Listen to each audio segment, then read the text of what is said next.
Hey guys, how's it going? We're here today with the FLB Club. He just bought the Magura hydraulic clutch and for his DRZ400S, which he has the Rekluse EXP 3.0 system. So here's the clutch. It's beautiful. So that's the handle part, and the part we don't know about, the whole mystery is getting that so it's adjustable enough that it's pulling on the little arm and seeing how that works. So this is like a, what, $250 experiment or something?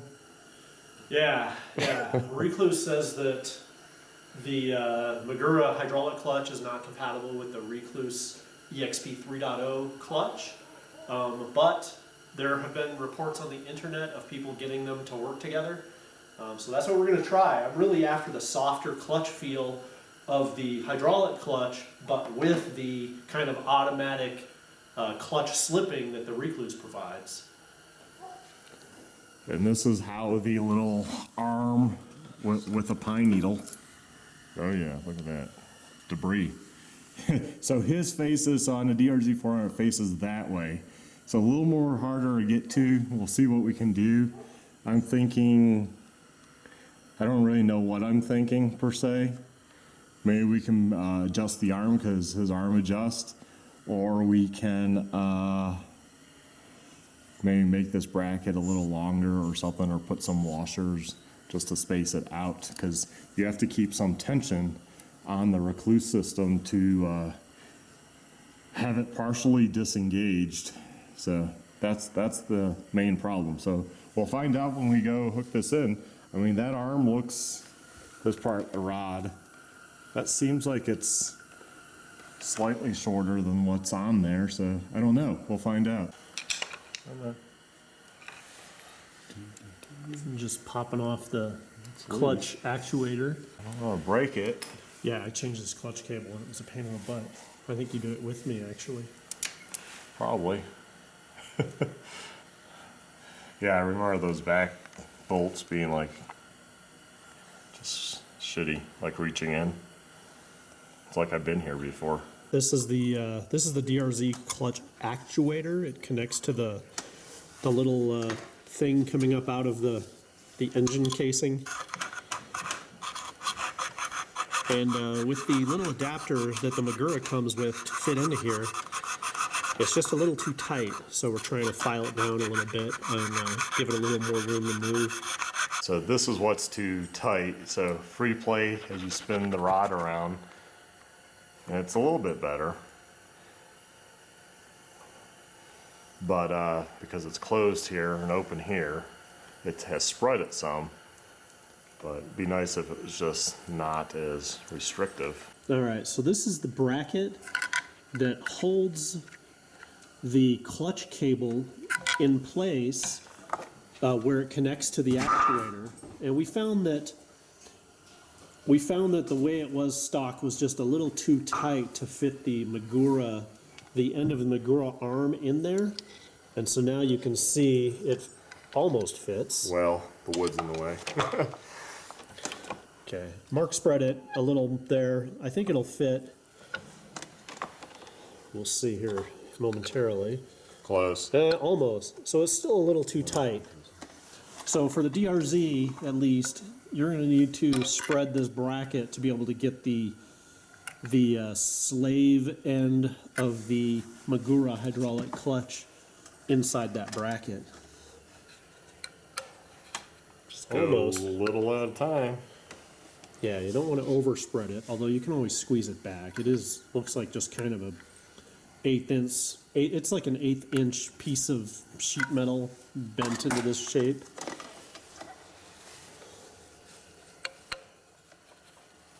And it's hung up right down here. Almost. Actually have to open that up quite a bit to get the Magura piece in. There it is. Perfect.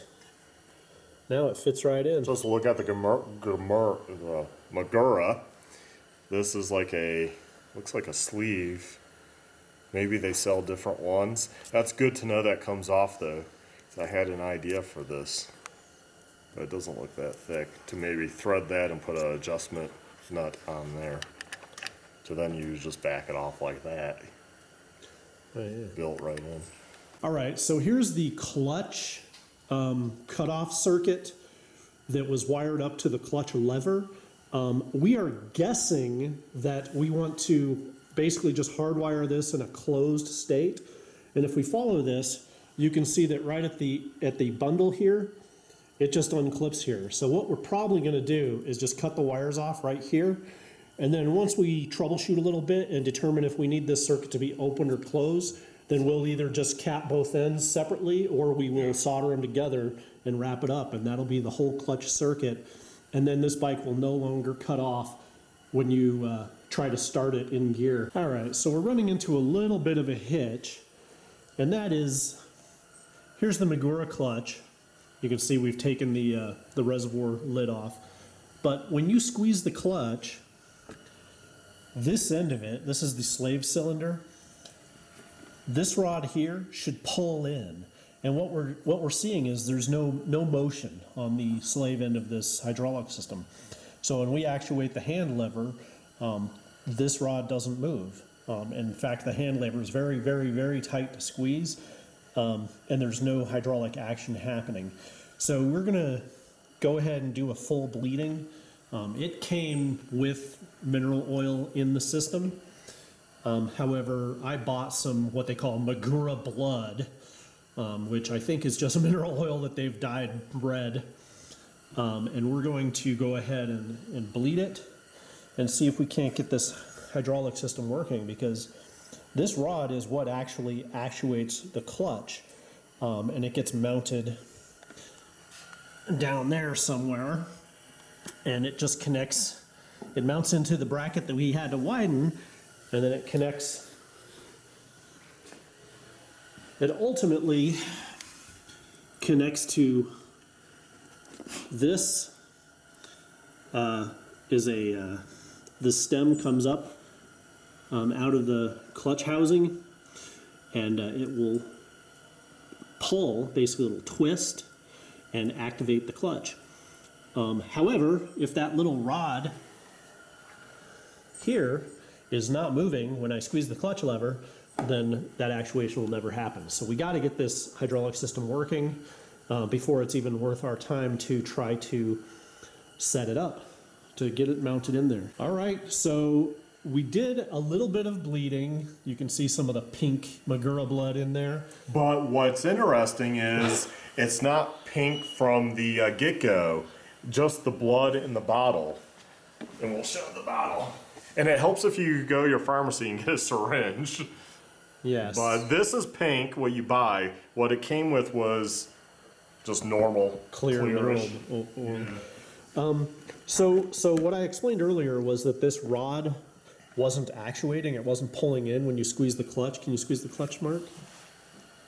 And you can see it's not. But what we figured out that the instructions are not clear on is this rod comes out quite a lot. So I'm going to squeeze the clutch while Mark puts pressure outward on that. So if he's pulling it as if it's connected to that bracket, now you can see that as I squeeze and release, it is actuating that rod and pulling it, and then when I release, it goes back out. So we think the hydraulic system is working correctly. So we're gonna see if we can't figure out how to mount it up. All right, so with the Rekluse clutch system, if it's properly adjusted, when your bike is in gear, you should be able to roll the bike. And so here we have the Magura hooked into the actuator arm and attached to the bar. And so this is a quick test to see if it's kind of in the right position. It's in gear right now, and as you can see, I cannot roll the bike. However, when I squeeze the clutch, I can roll it, but it's kind of tight. In fact, this position right now with the clutch in and this amount, this kind of rolling, is about where it should be for the Rekluse to function properly if I did not have the clutch out. So what that means is that the Rekluse won't function with the current Magura setup we have. And we actually need to put a spacer in here or change the position of this actuator arm on the stem to get it so that it will actually roll in gear without the clutch engaged. So we're gonna dink with this a little bit and see if we can get the adjustment right so that the Magura will function with the Rekluse system. Now, Mark has actually fabricated a little U-washer that we're gonna drop in to try to get about a couple millimeters of more room in there. Tightness, it will Yeah. pull that arm We in wanna- by backing out that actuator. That's right. We want to tighten this clutch up a little more so that it can roll while it's in gear without the clutch lever pulled. And this seemed like the quickest idea is just make a U-shape out of a washer. This actually matches up one of the Magura ones that matched that bigger one in the pack. I just happen to have a whole bunch of washers, so yeah, we're just gonna play around, and if this gets it close, there's many things we can probably do, so we'll see what avenue we take, but that's where we're at right now. Our first attempt with a spacer washer didn't give us quite the adjustment we needed. So Mark is here working on fabricating something else. A washer off of an exhaust bolt, for those that know what that is. So we're going to use a fatter washer off of that exhaust bolt. So you can see that's a lot That's thicker. probably twice as thick, maybe more, 3 times as thick as that first washer we used.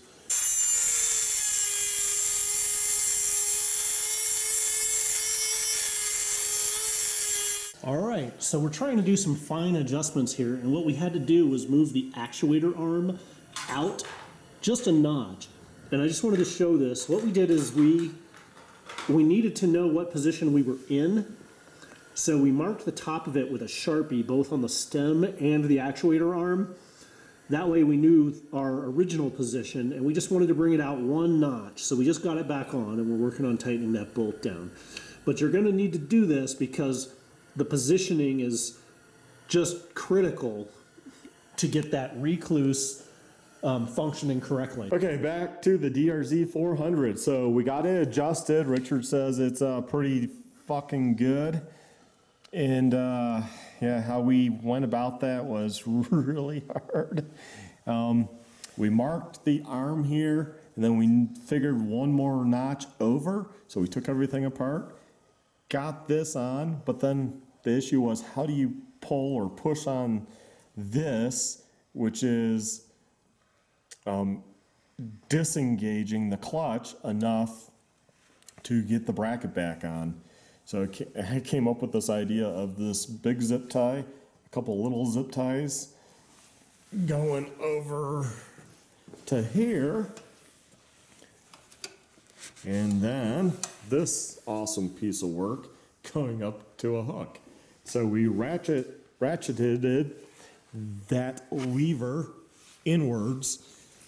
And of course we had a strap over the bike because we've already done this. This is just to show you guys. And the bike was held in place, and that worked really nicely. And this definitely takes 2 people, because as I was ratcheting, the FLB club here lined up these 2 bolts, one there, got them in, got them started, and yeah, we got it together. And we tested it. Well, we haven't ridden the bike, but moved it around in the garage. He says it feels good, so that's where we're gonna go ahead and put the tank and everything back on and give it a try and see if we need to do anything else. However, I had made those washers. Wow, where are they? Here's one, kind of U-shaped, so we can always drop these in and have some adjustability. Got this one, I got a thinner one too somewhere. And yeah, that's where we're at. So we got this thing pretty well squared away. You can see we got the seat and the tank back on. We got the front sprocket cover on. And you can see in there, we have the actuator arm positioned where we think is good. Everything seems to work. The Rekluse is working great, and the Magura clutch We have it here, and man, it's like I can do it with one finger. It feels so nice. If you have the Rekluse EXP 3.0 system, you'll know that you actually have to tighten that clutch up pretty far to get it adjusted correctly, and it's a very, very stiff clutch pull. This is nice and soft. The only issue we have now is that the clutch lever itself is obviously extending beyond my handguard, but there's like a little kind of notches to break it off, and so we're gonna cut that off and rotate the lever down, I'll sort it that way too. and we'll stick a fork in it and call it done.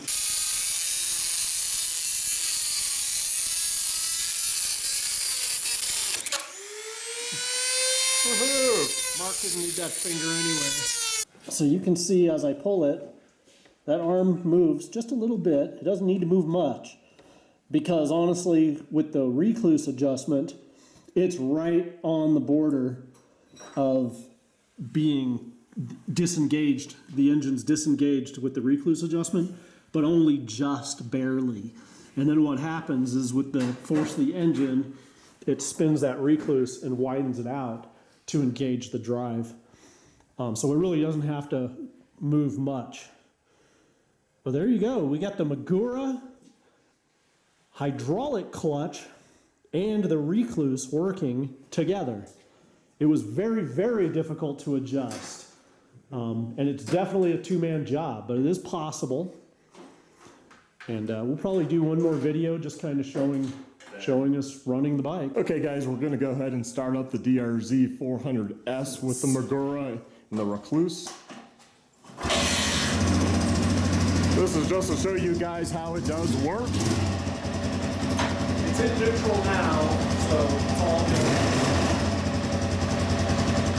First gear, no stalling, it's in first gear. Give it gas.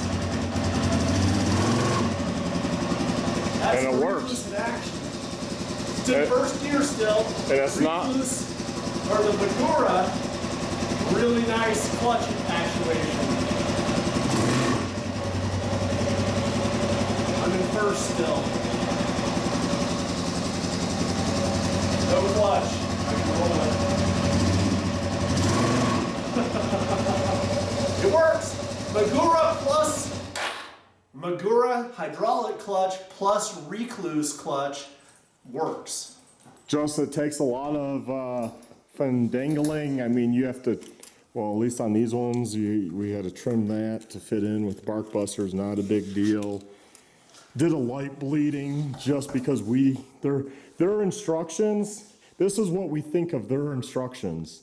This is what we think of the Magura directions that are not even bike specific and are no help whatsoever. They don't make sense. They could do a lot better.